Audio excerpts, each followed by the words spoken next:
Well क्यों ऐसा होता है कि घर घर में गरम गरम समोसे बन रहे होते हैं और हमें दूर से उसकी स्मेल आती है। क्यों ऐसा होता है कि घर में गरम गरम जलेबी बन रही होती है और हमें दूर से उसकी स्मेल आती है। गरम गरम कड़ी पकौड़ा बन रहा होता है, हमें दूर से पता लग जाता है, वाह मम्मी ने आज कड़ी पकौड़ा बनाया है। या घर में छोले चावल बन रहे होते हैं, वाह आज तो छोले चावल बने हैं। या घर में शाही पनीर बन रहा होता है, वाह आज घर में शाही पनीर बना है। ऐसा क्यों होता है, कभी सोच के देखा है आपने? क्यों दूर से जब गरम गरम खाना होता है तो हमें उसकी स्मेल आती है?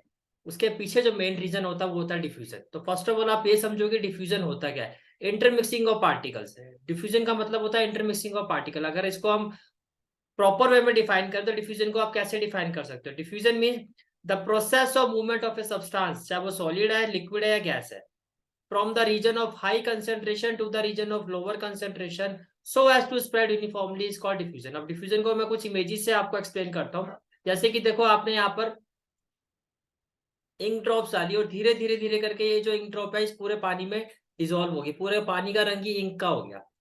इसको हम डिफ्यूजन कहते हैं। क्यों? क्योंकि लिक्विड पार्टिकल्स के बीच में स्पेस होता है। इंक ड्रॉप जो होती है वो था region of high concentration to वो रीजन ऑफ लो कंसेंट्रेशन। तो हाई कंसेंट्रेशन लो कंसेंट्रेशन पे गई और जहां जहां स्पेस था वहां सारे स्पेस में वो फैल गया। इसी तरह से अगर डिफ्यूजन का हम एक और एग्जांपल लेते हैं तो डिफ्यूजन का दूसरा एग्जांपल होता है इंसेंस स्टिक।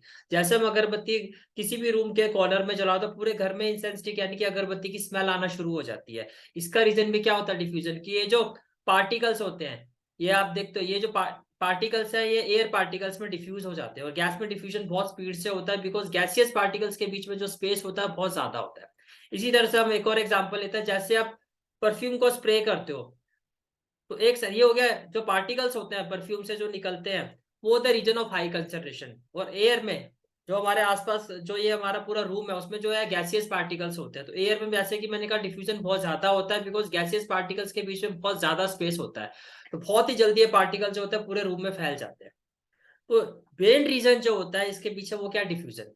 अब इस पर जो क्वेश्चन बनता है उस पर आता है कि क्वेश्चन किस तरह से एग्जाम में पूछा जाता है। देखो क्वेश्चन इस तरह से पूछा जाता है आपसे कि smell of hot sizzling food reaches you several meters away but to get the smell from cold food you have to go close। यानी कि गर्म खाने की स्मेल तो हमें दूर से ही आ जाती है, लेकिन ठंडा खाना हो तो हमें उसके पास जाके उसको स्मेल करना पड़ता है, हमें उसकी स्मेल नहीं आती है। ऐसा क्यों होता है? इसका रीजन क्या होगा? इसका रीजन आपको इस तरह से एक्सप्लेन करना है कि सॉलिड में जो डिफ्यूजन होता है वैसे तो बहुत ही स्लो रेट में होता है। Solid diffuse at very slow rate, लेकिन जैसे जैसे टेम्परेचर बढ़ता है, जैसे जैसे टेम्परेचर बढ़ता है उससे क्या होता है कि जो रेट ऑफ डिफ्यूजन होता है सॉलिड पार्टिकल्स का मतलब यहाँ पर फूड के पार्टिकल्स है।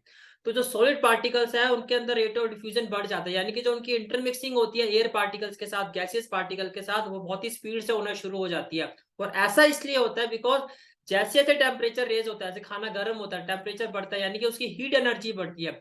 और हीट एनर्जी बढ़ने की वजह से जो पार्टिकल्स की काइनेटिक एनर्जी है वो बढ़ जाती है। तो काइनेटिक एनर्जी बढ़ने की वजह से उनकी जो मूवमेंट है वो बढ़ जाती है, जिसकी वजह से जो उनकी इंटरमिक्सिंग है एयर पार्टिकल के साथ वो बढ़ जाती है। और थ्रू एयर फिर वो जो स्मेल होती है हमारे नॉस्ट्रिल्स तक आ जाती है। तो यही रीजन होता है आपका that we get the smell of the hot sizzling food from a few meters away, but to get the smell of a cold food we have to go close. For more such videos subscribe my channel. Thank you.